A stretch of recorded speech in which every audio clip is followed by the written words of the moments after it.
Dieu nous parle. Chaque jour, Charles et Carole vous présentent la leçon de l'école du sabbat.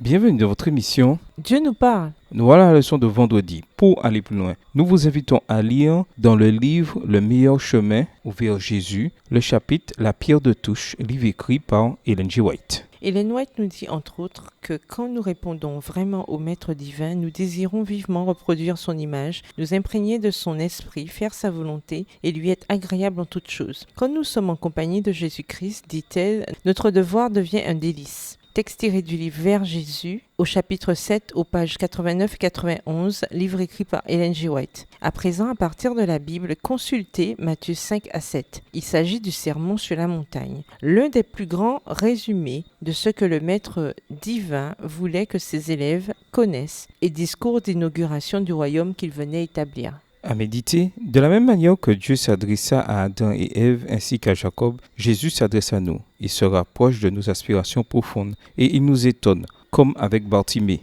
en nous invitant à reconsidérer qui nous sommes et où nous allons. Vu sous cet angle, pensez à la manière dont nous enseignons la Bible à nos enfants et les uns aux autres. Quelle est la différence entre l'enseignement médiocre de la Bible et un enseignement percutant qui fait vraiment une différence dans la vie des gens? La question de votre situation actuelle sur le chemin de la vie est-elle purement personnelle ou bien est-ce qu'il pourrait être utile d'en discuter avec des personnes de confiance? En quoi l'idée de l'Église comme corps du Christ, 1 Corinthiens 12, verset 27, laisse-t-elle entendre que la conversation que l'on a avec d'autres est un moyen d'entrer en contact avec ce que Christ veut nous faire savoir? Nous avons appris jeudi que dès que Bartimée recouvrit la vue, dès qu'il fut sauvé de sa cécité physique et spirituelle, il suivit Jésus sur la route de Jérusalem. Sur cette route, il entendit chaque jour la sagesse du Maître. Maintenant, nous pouvons imaginer qu'il voulait reproduire l'image de Jésus, s'imprégner de son esprit, faire sa volonté. Pourquoi une personne considérerait-elle comme un délice, comme le dit le meilleur chemin,